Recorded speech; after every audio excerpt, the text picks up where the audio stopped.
When a show like DuckTales features a story that banks on nostalgia, there are tough choices to be made. Is it better to go deeper into the pool of classic cartoons that is Disney TV animation and the 1990s Disney afternoon programming block? Or do you take a risk and tell a story that throws back to the kind of semi-obscure British adventure television that a character like Scrooge McDuck might idolize? If you're the creators of Disney's DuckTales reboot, you do both. This is a story from the confidential Casefiles of Agent 22. If you've been keeping up with the creators of Disney's new DuckTales series, you know that they love to tease the fans. And they've been doing it for a while. Before the series even launched, the show's cast, producers, and writers were dropping quiet hints about the world of Duckburg. And one hint from way back at the show's pre-launch 2017 panel at the D23 Disney Fan Expo teased a story that dove back into Scrooge McDuck's past and his relationship with another doddering old Disney duck, Ludwig von Drake. Truth be told, that's only a tiny part of this episode, but it's one I've been waiting for ever since I heard about it. Partially because I love any story that looks back at a younger, more brash Scrooge McDuck. But also because Ludwig von Drake is, in a way, the inspiration for this whole generation of DuckTales. Well, at least the beaks in this generation of DuckTales. See that flat, angular schnoz that Scrooge wears in this series? It's inspired by the work of Disney animator Milt Kahl, the man who created Ludwig von Drake. Seeing the duck who helped inspire the art style for the new DuckTales appear on the show itself is just, well, that's kind of neat. But that's not actually what this episode is about. This episode of DuckTales is about spies, espionage, and magical woodland creatures. And it doesn't waste any time getting to that adventure either. The story opens with the boys binge-watching reality TV, but quickly turns to action when Mrs. Beakley is unexpectedly ambushed in the kitchen by a mysterious figure that only knows her as Agent 22. Greetings, Agent 22. Black Heron. When morning comes, Scrooge is surprised to see Webby serving him his tea. She's mostly just there because Webby idolizes Scrooge McDuck as a hero, but it's also because Beakley is missing. It doesn't take Scrooge long to realize that it's a villain from his past, and he sets off to rescue her. And naturally, Webby sneaks aboard a submarine to help.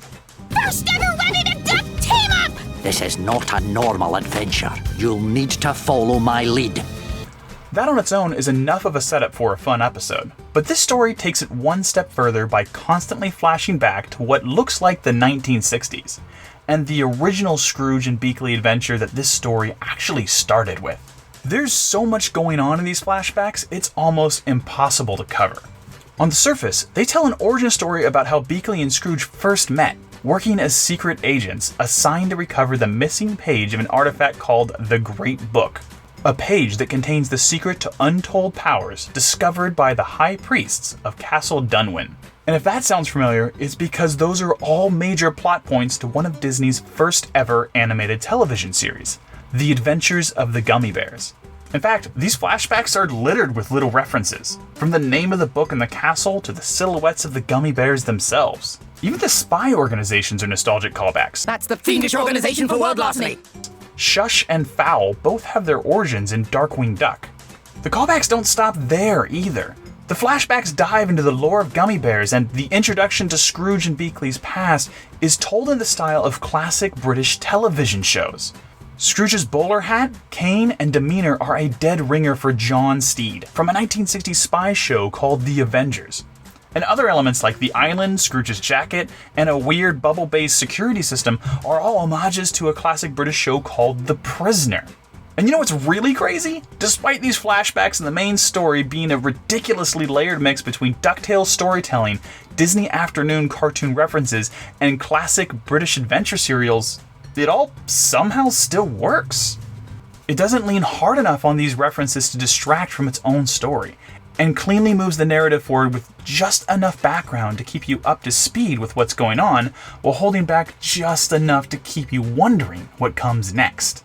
Along the way, it shows us a younger, more brash, reckless, and relaxed version of Scrooge. Listen up, 22. You gotta be willing to make things up as you go along. I didn't get this far in life by following the rules.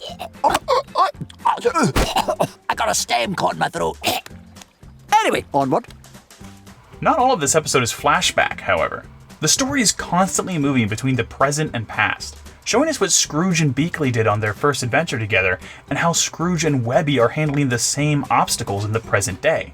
I not only love the way that's paced, but also how it serves as a vehicle for Scrooge and Webby to get to know each other better. And as much as I love all the Disney Afternoon and Spy TV show throwbacks in this episode, it's that relationship that's actually my favorite thing here. I mean, don't get me wrong, this episode has an epic conclusion that calls back to some of the best parts of the old Gummy Bears show, but that's not why I love DuckTales. I mean, yeah, it's a show about adventure, mystery, and rewriting history, but above all that, it's a show about family. And while all of the family has been here in cast since episode 1, something important was missing between Scrooge and Webby. Thank you, Mr. McDuck. Call me Uncle Scrooge. I'm Webby. I've been waiting for this moment since the very first episode. Before, it was a great duck show about Scrooge, his family, and their adventures, just like the comics. But now, it's DuckTales. This moment was perfect, and for me, it was well worth the wait. Normally that's where I'd end this review, but there's one more thing I wanted to mention.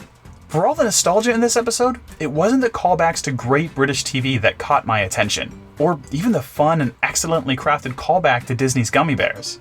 For me, the best nostalgic callback of this episode was, of all things, Scrooge McDuck's kitchen.